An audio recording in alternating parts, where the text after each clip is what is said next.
Super Saiyan. आप लोगों का समय बड़ा सर कीमती है। मुझे किसी से पता चला कि सबसे ज्यादा कीमती समय तो आफताब का है। इस टाइम पे आफताब के चलते हैं कॉन्सर्ट, लाइव म्यूजिक, इन सब चीजों में आफताब काफी बिजी रहता है और फिर भी वो हमारे लिए टाइम निकाल के आता है। Thank you so much Aftab. ये सब किसने बोला आपको? आफताब ये कौन से डोर, कौन से वाले, वो जो पुस्तक वाले? वही वाली पीयूष, वो जो तुम बता रहे थे, वो रामचंद्र स्कूल के पीछे वाली गली में। अच्छा बस ठीक है, रहने दो, छोड़ो। कभी नहीं भूल पाऊंगा बाद में वो। आओ देखें मेरे प्यारे भाइयों, एक राइट एंगल ट्रायंगल दिखता है ऐसा। जिसने भी तुम्हें ये बात सिखाई है उसने तुम्हें ये बात अधूरी सिखाई है, क्योंकि राइट एंगल ट्रायंगल ऐसा नहीं, ऐसा भी दिख सकता है मेरे भाई। राइट एंगल ट्रायंगल ऐसा भी दिख सकता है मेरे भाई, अगर यहाँ 90 हो तो। राइट एंगल ट्रायंगल वो ट्रायंगल होता है जिसकी एक एंगल में 90 डिग्री बन रहा हो। ठीक है भाई। इस पे बनी थी एक पाइथागोरस थ्योरम, जिसने बोला था कि अगर ये हमारा एक राइट एंगल ट्रायंगल है, सपोज ये परपेंडिकुलर है और ये बेस है और ये हाइपोटेनस है, तो perpendicular square plus base square equal to होता है हाइपोटेनस स्क्वायर। हाइपोटेनस जो है वो होती है लॉन्गेस्ट साइड, या हम कह सकते हैं जो 90 डिग्री के अपोजिट होती है। अब परपेंडिकुलर और बेस अलग अलग हो सकती है। अगर ये परपेंडिकुलर है तो ये बेस है, और अगर ये परपेंडिकुलर है तो ये बेस है। कैसे पता चलेगा कौन सी परपेंडिकुलर है कौन सी बेस है? तो वो एंगल के हिसाब से देखा जाता है कि आपकी आंखें किस तरफ है। अगर सपोज आपकी आंखें इस तरफ से देख रही हैं तो ये सामने वाली जो साइड है ये है परपेंडिकुलर। अगर आपकी आंखें इस तरफ से देख रही हैं तो जो ये वाली साइड है ये है परपेंडिकुलर। तो मतलब इस एंगल की अगर मैं बात कर रहा हूं तो परपेंडिकुलर ये हो जाती है, और इस एंगल की अगर मैं बात कर रहा हूं तो परपेंडिकुलर ये हो जाती है। जो बच गई वो बेस। तो मेन जो तुम्हें देखना है वो देखना है P square plus B square बराबर होता है एच स्क्वायर के। ज्यादा डीप में जाऊंगा नहीं। ट्रिग्नोमेट्रिक रेशियो में ये देखा गया कि कोई भी ट्रायंगल बना लो, अगर मैं इसी ट्रायंगल को और एक्सटेंड कर दूं सपोज ऐसे करके, तो जो रेशियो इसकी परपेंडिकुलर और बेस का आ रहा था वही बड़े वाले ट्रायंगल की परपेंडिकुलर और बेस का भी आ रहा था। तो इन सबको स्टैंडर्डाइज किया गया और बना दिया गया साइन थीटा, जिसे बना दिया परपेंडिकुलर बाय हाइपोटेनस का रेशियो, कॉस थीटा जिसे बना दिया बेस अपॉन हाइपोटेनस का रेशियो, टेन थीटा जिसे बना दिया परपेंडिकुलर बाय बेस का रेशियो। इन्हीं रेशियो के उल्टों को बना दिया cot theta base by perpendicular का, sec theta hypotenuse by base का, और cosec theta hypotenuse by perpendicular का। ये आ गए हमारे ट्रिग्नोमेट्रिक रेशियो। कुछ इन्हीं चीजों को कैलकुलेट करने के बाद ये देखा गया कि अगर कभी भी एक ट्रायंगल ऐसा बनाया जा रहा है जिसका एंगल जो है वो 45 डिग्री रखा जा रहा है, मतलब अगर ये वाला एंगल हमारा 45 डिग्री मान लिया जाए, और इस ट्रायंगल को चाहे तुम कितना भी बड़ा बना लो, जो इसके परपेंडिकुलर और हाइपोटेनस का रेशियो आ रहा था, जो इसके परपेंडिकुलर और हाइपोटेनस का रेशियो आ रहा था पी बाय एच, जो कि होता है साइन थीटा। थीटा जो होता है वो एंगल होता है मान लो 45 डिग्री, वो हमेशा 1/√2 आ रहा था, चाहे कोई भी ट्रायंगल ले लो। तो इस तरीके से एक वैल्यू टेबल निकल के आई, टेबल जो तुम्हें पता होनी चाहिए, जितनों को नहीं पता है आप सीख जाओगे। अब ये मत पूछने लगना कि ये निकाल के दिखाओ ये टेबल। तो भाई उन्होंने कई सारे रिटर्न ट्रायल मेथड यूज करे और उन्हें दिखा कि ये वैल्यू यही है। जैसे कि अगर मैं यहाँ ट्रिग्नोमेट्री की ले लूँ या थीटा। सर आपने उत्कर्ष को लिंक भेज दिया? मैंने तो नहीं भेजा। ग्रुप में ऐड कर लिया? नहीं करा।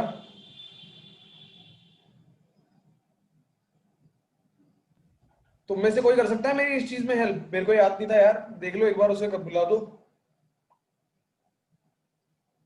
तो भाई थीटा हमारा यहाँ 0 है, यहाँ 30 है, यहाँ 45 है, यहाँ 60 है या 90 है। कुछ स्टैंडर्ड वैल्यू बनाई गई जो 11वीं क्लास में या 10वीं क्लास में आपको याद कराई गई। याद है तो ठीक है, नहीं याद है तो देख लो। मुझे इसकी तो याद है 1/2,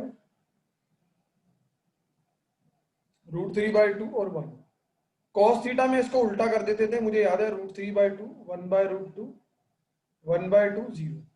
टेन थीटा में sine theta by cos theta को डिवाइड कर देते थे तो 0/1 आ जाता था 0, ये आ जाता था 1/√3, ये आ जाता था 1, ये हो जाता था √3 और ये आ जाता था नॉट डिफाइंड।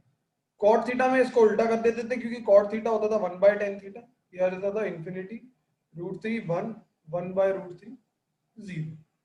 सेक थीटा में cos थीटा का रेसिप्रोकल कर देते थे क्योंकि सेक थीटा होता है 1/cos थीटा, ये आ जाता था 1, ये आ जाता था 2/√3, ये आ जाता था √2, ये आ जाता था 2 और ये आ जाता था नॉट डिफाइंड।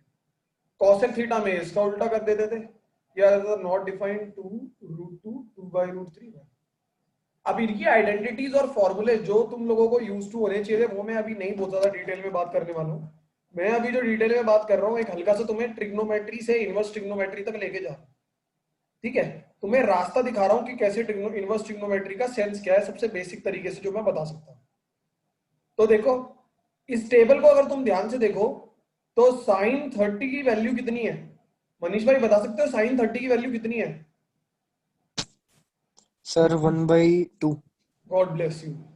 साइन 30 की वैल्यू अगर 1/2 है तो तुम ये कह सकते हो, देखना यहां से इनवर्स ट्रिग्नोमेट्री को पैदा करने वाला हूं मैं। साइन इनवर्स 1/2 की वैल्यू होगी 30 डिग्री। तो यहां से बन क्या है इनवर्स ट्रिग्नोमेट्री, और ये मतलब होता है इनवर्स ट्रिग्नोमेट्री का। अगर मैं लिख रहा हूं sine inverse x equal to Y, तो इसका मतलब होता है साइन थीटा किस एंगल पे, ये y जो होता है ये एंगल होता है, किस एंगल पे ये वैल्यू देता है, ये होता है ट्रिग्नोमेट्रिक साइन इनवर्स ट्रिग्नोमेट्री का मतलब। अब जो ये एंगल है ये डिग्री में भी हो सकता है, रेडियन में भी हो सकता है। तो आप लोगों ने 11वीं क्लास में एक छोटा सा कॉन्सेप्ट सीखा होगा और वो कॉन्सेप्ट आपका होगा 1 डिग्री इक्वल टू π/180 रेडियन। और इसी के बेसिस पे जो ये डिग्रीज वैल्यूज हैं इनकी कुछ बेसिक वैल्यूज बन जाती हैं जो आप लोगों को स्टैंडर्ड वैल्यूज पता होनी चाहिए। ये 0 होता था, 30 वाला π/6 होता था, 45 वाला π/4 होता था, 60 वाला π/3 होता था और 90 वाला π/2 होता था, ठीक है। तो ये हमारा होता है इनवर्स ट्रिग्नोमेट्री। अब इस तरीके से मैं आपसे साइन इनवर्स किसी की भी वैल्यू पूछ सकता हूँ, कॉस इनवर्स किसी की भी वैल्यू पूछ सकता हूँ, चाहो तो अभी पूछ के देख लेते हैं। कॉस इनवर्स 1/√2, शुभम मुझे बता सकते हो क्या होगा? 45 45 डिग्री या फिर कह सकते हैं π/4 radian.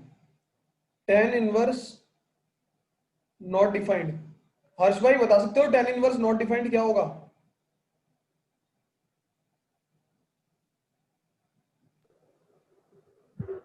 Yes sir tan inverse not defined क्या होगा? नॉट डिफाइंड मतलब इंफिनिटी, 5/2 π/2। God bless you. तो टेन इनवर्स इंफिनिटी होगा हमारा π/2। Very good. या हम कह सकते हैं 90 डिग्री। हम लोगों को जो यूज करना है, हम लोगों को यूज करनी है रेडियन वैल्यूज। 11वीं क्लास में सिखाने के बाद हमसे रेडियन ही एज्यूम किया जाता है। अब मैं आ जाता हूं थोड़ा सा इस इनवर्स ट्रिग्नोमेट्री जो मैं तुम्हें समझा चुका हूं उसे थोड़ा सा रिलेट करके दिखाता हूं मैं तुम्हें तुम्हारा रिलेशन फंक्शन से। मेरे भाइयों साइन थीटा की जो वैल्यू होती है, देखो थीटा में तो कोई भी एंगल डाल सकते थे, कोई भी, कोई दिक्कत नहीं थी, ठीक है।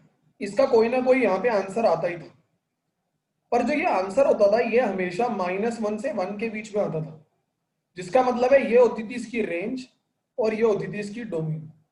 कोई भी का मतलब क्या है? Real number. डोमेन में आप कुछ भी डाल देते थे और आंसर आपका जो आता था वो हमेशा -1 से 1 के बीच में आता था। अब इसी तरीके से अगर मैं इनवर्स ट्रिग्नोमेट्री की बात करूं तो यहाँ पे जो इनवर्स ट्रिग्नोमेट्री दिखती है वो ऐसी दिखती है, यहाँ पे आ जाता है आंसर और यहाँ पे आ जाता है थीटा। अब वैल्यू यहाँ पे आप किस में डाल रहे थे? थीटा में डाल रहे थे, पर यहाँ किस में डालते हो? आंसर में डालते हो। पर आंसर में आपको पहले आपने बचपन में सीखा है। देखो इनवर्स ट्रिग्नोमेट्री कोई नए कॉन्सेप्ट नहीं है, it is just derived from the trigonometric जो भी हमने सीखा है। तो ये आपका जो रेंज है अब वो यहाँ पे डोमेन बन जाता है। आप आंसर में क्या डाल सकते हो? आप सिर्फ -1 से 1 ही डाल सकते हो क्योंकि साइन थीटा का तो आंसर ही आता था। तो इसकी जो डोमेन हो जाती है वो हो जाती है, जो ट्रिग्नोमेट्री की रेंज थी वो इसकी हो जाती है डोमेन, और जो थीटा है वो इसका हो जाता है कुछ भी, क्योंकि हम कोई भी वैल्यू डालते थे कुछ ना कुछ आंसर आता था। आप -1 से 1 डालोगे बहुत सारी आपकी वैल्यूज आ सकती है यहाँ पे थीटा की। पर एक कुछ इनकी प्रिंसिपल रेंज वगैरह है, मैं बुक खोल लेता हूं, मुझे वो एग्जैक्टली याद नहीं है। मैं आप लोगों को पेज नंबर बता देता हूं, आप लोगों को ध्यान देना है उस चीज में।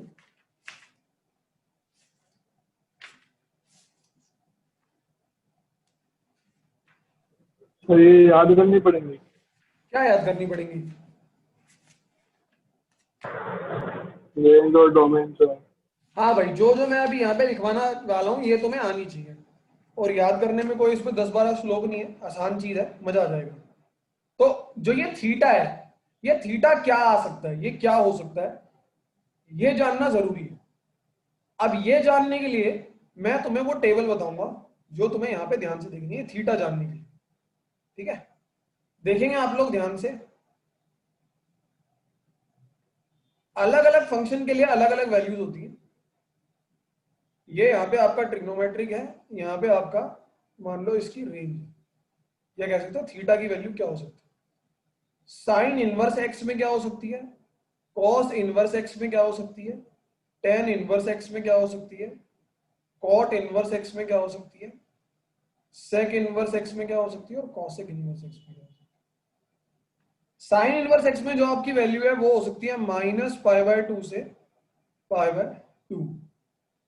कॉस इनवर्स एक्स में जो आपकी वैल्यू हो सकती है वो हो सकती है 0 से पाई। आपका आंसर जो है वो इसी के बीच में आना चाहिए। टेन इनवर्स एक्स में जो तुम्हारी वैल्यू हो सकती है वो हो सकती है -π/2 से π/2। इसमें -π/2 और π/2 इंक्लूडेड नहीं है, क्योंकि इस पे आंसर जो है वो नॉट डिफाइंड हो जाता है। और कॉट इनवर्स एक्स में जो है तुम्हारा वो है जो मतलब इसकी तुम्हारी ये है जो इसमें रेंजेस दे रखी है, कॉट इनवर्स एक्स में तुम्हारा हो जाता है 0 से पाई। सेक इनवर्स एक्स में तुम्हारा हो जाता है -π/2।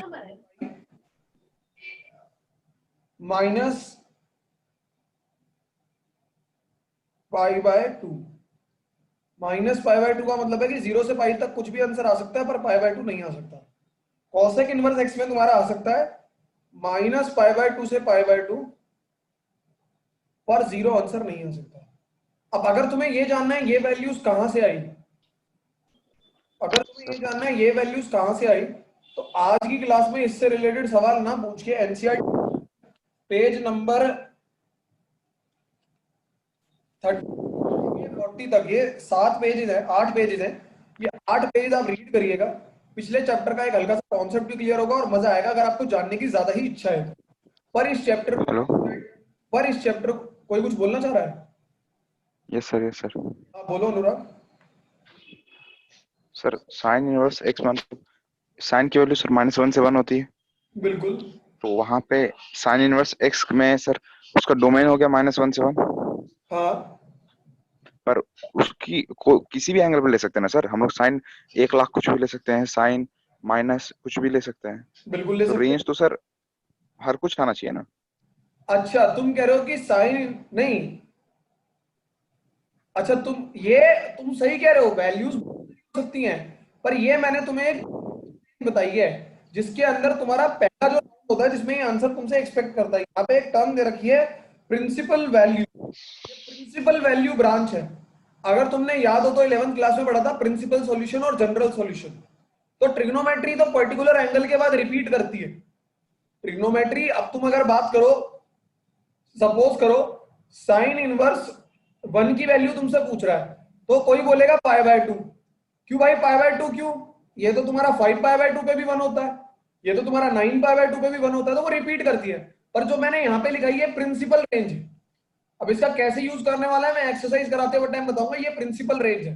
तुम्हें जो अपने क्वेश्चन देने हैं वो प्रिंसिपल रेंज है। ठीक, क्या कह रहे हो अनुराग? वो प्रिंसिपल रेंज है यही। हाँ ये प्रिंसिपल रेंज है। बहुत सारी आइडेंटिटीज हैं जो प्रिंसिपल रेंज पे ही काम करती हैं। एक एग्जांपल देके देखता हूं। एक आइडेंटिटी जो इनवर्स ट्रिग्नोमेट्री में तुम्हें अभी सीखनी है जो सबसे सरल है वो ये है, साइन इनवर्स साइन एक्स बराबर होता है एक्स के।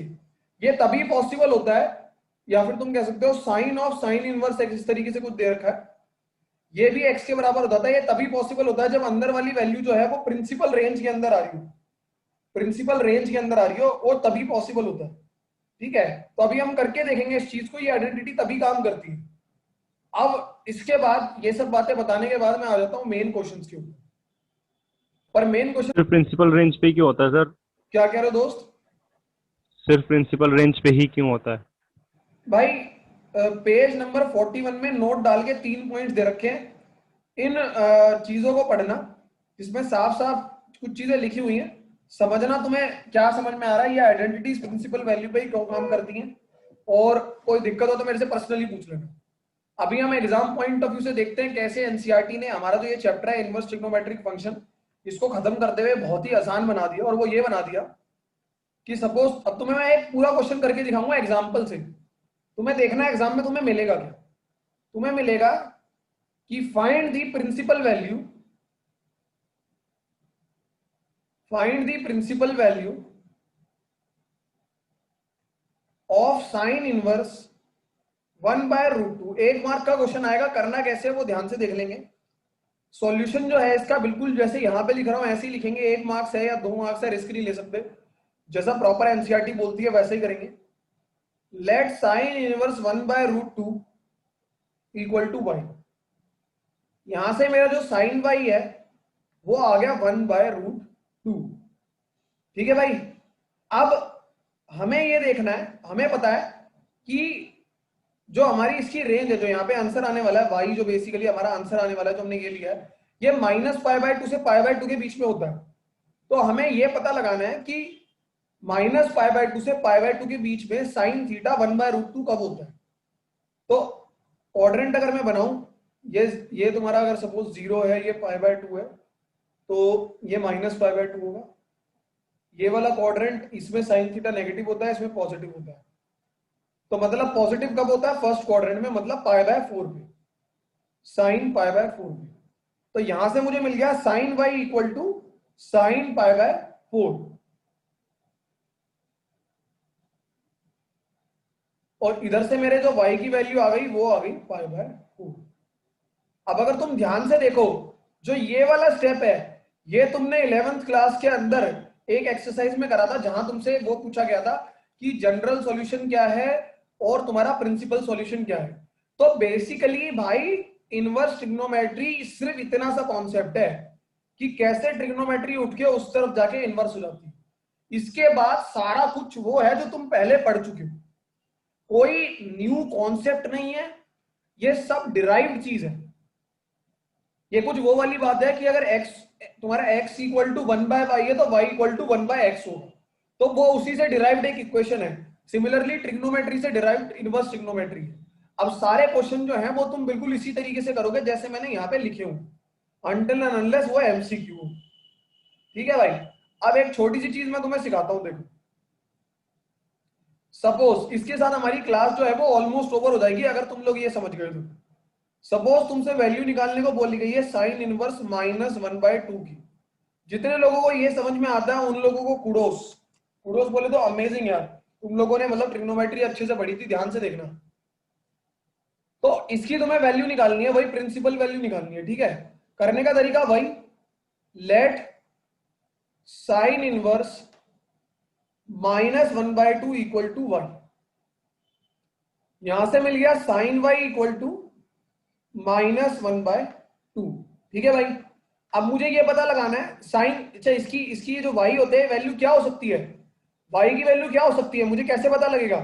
तो जो मैंने ये टेबल बनाई थी यहाँ, ये साफ साफ कहती है कि अगर साइन थीटा कुछ है, मतलब साइन इनवर्स है, तो उसका आंसर -π/2 से π/2 के बीच में रहेगा।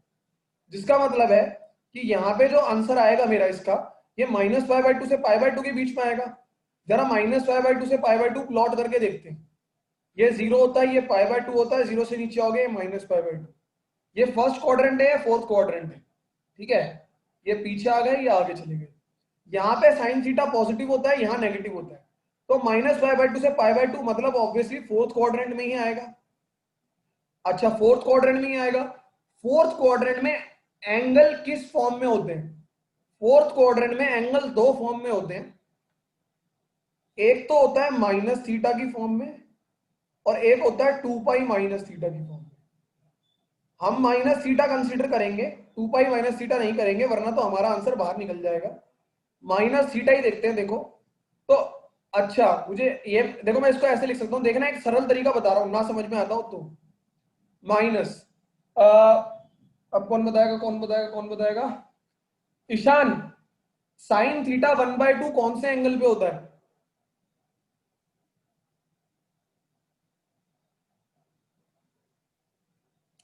क्योंकि ईशान से जवाब नहीं आया तो हम मान लेंगे साइन ये होता है 30 डिग्री पे, 30 डिग्री मतलब π/6। अब जो ये काम तुम्हें याद होगा 11th क्लास में, ये चीज इवेल्युएट करना तभी पॉसिबल होता था जब यहाँ पे नेगेटिव साइन नहीं होता। अब नेगेटिव साइन को अंदर भेजना ही यहाँ का जादूगर्दी है। जादूगर्दी देखो, तुम्हें पता है फोर्थ क्वाड्रेंट में आना है, फोर्थ क्वाड्रेंट में एंगल होता है -θ, तो इसको तुम अंदर भेज दोगे तो ये हो जाएगा -π/6, और यहां पे लिखा हुआ है साइन y, यहां पे लिखा हुआ है साइन y। तो इधर से हमारी जो फाइनल वैल्यू है वो आ गई y = -π/6। ये मेरा प्रिंसिपल सॉल्यूशन है जो मेरी रेंज के अंदर है। अब किसी को ये प्रॉब्लम है जादूगर्दी कैसे करी, तो देखो भाई, तुम इसको ऊपर से नीचे देखने की जगह तुम उल्टा ऐसे देखो कि अगर तुम्हें कभी निकालने को बोलता साइन -π/6, तो तुम हमेशा माइनस को बाहर निकाल के फेंक देते थे, क्योंकि तुम्हें पता था कि माइनस को साइन बाहर निकाल देता है। तो यही चीज मैंने उल्टी करी है, मैंने -sin π/6 को sin -π/6 लिख दिया और इस तरीके से हमारी वैल्यू निकली। तो सबसे पहला काम y लेट करो, दूसरा काम ये चेक करो कि ये तो नहीं लिखी है, तुम्हें ये चेक करो कि y जो है ट्रिग्नोमेट्रिक इनवर्स ट्रिग्नोमेट्री के हिसाब से उसकी रेंज क्या होगी, टेबल तुम्हें बता दी है। उस टेबल के हिसाब से एक डायग्राम प्लॉट करो, क्वाड्रेंट बनाओ, देखो y कौन से क्वाड्रेंट में हो सकता है। अगर सर पॉजिटिव, इसमें ये भी लिखना है क्या सर क्या कह रहे हो अनुराग? कि सर साइन इनवर्स का रेंज -π/2 से लेकर -π/2 तक, ये लाइन लिखनी है सर इसमें? क्या कह रहे हो? साइन इनवर्स का जो रेंज होता है सर π/2 से लेकर -π/2 तक होता है, ये स्टेटमेंट इसके अंदर लिखना है सर सॉल्यूशन के अंदर? ना ना ना ना, ये लिखने की जरूरत नहीं है, आंसर इससे वैलिडिफाइड है, कोई दिक्कत नहीं है। तो भाई ये तरीका है करने का, जब माइनस होगा तो गेम ऐसे चेंज करना है। माइनस होगा तो एक एग्जांपल और करके दिखा देता हूं तुम लोगों को। इस बार साइन से बाहर निकलते हैं थोड़ा सा और किसी एक ट्रिग्नोमेट्रिक की रेंज देख लेते हैं, उस हिसाब से करेंगे जो थोड़ा करने में मजा आए, जो अलग क्वाड्रेंट में हमें पहुंचा है। तो हम ले लेते हैं cos थीटा, ठीक है? आओ cos थीटा -π/2 कहाँ आ रहा था? -π/2 जीरो से नीचे आ रहा था। तो अब देखते हैं cos थीटा। सपोज तुम्हें फिर से बोला प्रिंसिपल वैल्यू बताइए किसकी, cos इनवर्स नेगेटिव में ले रहे हैं फिर दोबारा से, माइनस, सर समझ नहीं आया, -π/2 समझाना कैसे आ रहा था? ऐसे आ रहा था मेरे दोस्त कि जब हम अपने चक्रे को एंटी क्लॉकवाइज घुमाते हैं तो एंगल पॉजिटिव में जाता है, और जब क्लॉकवाइज घुमाते हैं तो नेगेटिव में। तो जीरो से नीचे आओगे तो -1 डिग्री, -2 डिग्री ऐसे होता जाता है। रेंज क्या थी फिर इसकी साइन की? -π/2 से π/2, जीरो से 90 डिग्री पीछे आए तो ये आ गया -π/2, जीरो से 90 डिग्री ऊपर गए तो आ गया π/2। तो ये फर्स्ट और फोर्थ क्वाड्रेंट देखते हैं इसमें फिर। क्या कह रहे हो? साइन थीटा में फर्स्ट और 4 देखते हैं साइन में। अब कॉस में क्या देखते हैं वो देख लेते हैं। कॉस थीटा में वही अपना करेंगे सॉल्यूशन। हमने लेट करा कॉस इनवर्स -1/√2 को y लेट करा, ठीक है? सिंपल, कॉस इनवर्स उधर गया, हो गया cos y = -1/√2। सेम तरीका है, सबसे पहले सोचो y की वैल्यू क्या हो सकती है। तुम्हें पता है, अभी टेबल में देखा रेंज होती है 0 से पाई। इसका एक डायग्राम बना के देखते हैं, रफ में बना रहा हूं। ये 0 है, ये पाई है, 0 से इधर आए पाई हो गया। अच्छा, अब 0 से पाई मतलब फर्स्ट क्वाड्रेंट और सेकंड क्वाड्रेंट यूज हो रहा है। तो पहले तो यहाँ पे मैं ये वैल्यू लिख दूंगा, माइनस को माइनस लिखूंगा। 1/√2 कॉस होता है 45 डिग्री पे, मतलब बोल सकता हूँ π/4, ठीक है? अभी तुम्हारा cos थीटा नेगेटिव होता है सेकंड क्वाड्रेंट में। अब सेकंड क्वाड्रेंट के हिसाब से जादूगर्दी चलेगी। जादूगर्दी कैसे चलेगी? नेगेटिव अंदर जाना है। तुम में से कोई मुझे बता सकता है सेकंड क्वाड्रेंट में एंगल किस फॉर्मेट में होता है? ये आपने -π लिखा है कहाँ पे? 2π + वहीं पे पाई डायग्राम में जो पाई आपने लिखा है, बनाया। वो गलती से मार्क हो गया, पाई है। सेकंड सर 2π + थीटा होता पाई है। Minus theta, pi minus theta. तो ये हो गया तुम्हारा जादूगर्दी लगा के cos ऑफ पाई माइनस π/4, जो कि होता है cos ऑफ 3π/4। तो इससे मतलब हमारा ये निकल के आ गया कि cos y इक्वल टू ये cos y इक्वल टू 3π/4। यहां से हमारी डायरेक्ट वैल्यू आ गई y इक्वल टू 3π/4। तो जो हमसे इसने क्वेश्चन पूछा था उसका आंसर जो है मेरा वो है 3π/4। ऐसे निकलती है प्रिंसिपल सॉल्यूशन। अब एग्जाम में तुम्हें या तो यही क्वेश्चन मिल जाएगा पॉजिटिव में या नेगेटिव में, या जो एग्जाम में क्वेश्चन मिलेगा वो तुम्हें ये मिलेगा जो मैं यहां लिख देता हूं, चाहो तो इसे कर लेना, फाइंड दी प्रिंसिपल वगैरह वगैरह वगैरह of tan inverse 1 sec inverse -1 sin inverse √3/2 cos inverse -1/2। 4 values दे दी, चारों के अपने अपने अलग अलग एंगल निकालेंगे, यहाँ पे यहाँ पे यहाँ पे और यहाँ पे पुट करेंगे और ऐड कर देंगे। इसी के साथ हमारा एक फाइनल आंसर आ जाएगा। तो ये क्वेश्चन थे भाई जो तुम्हें करने थे।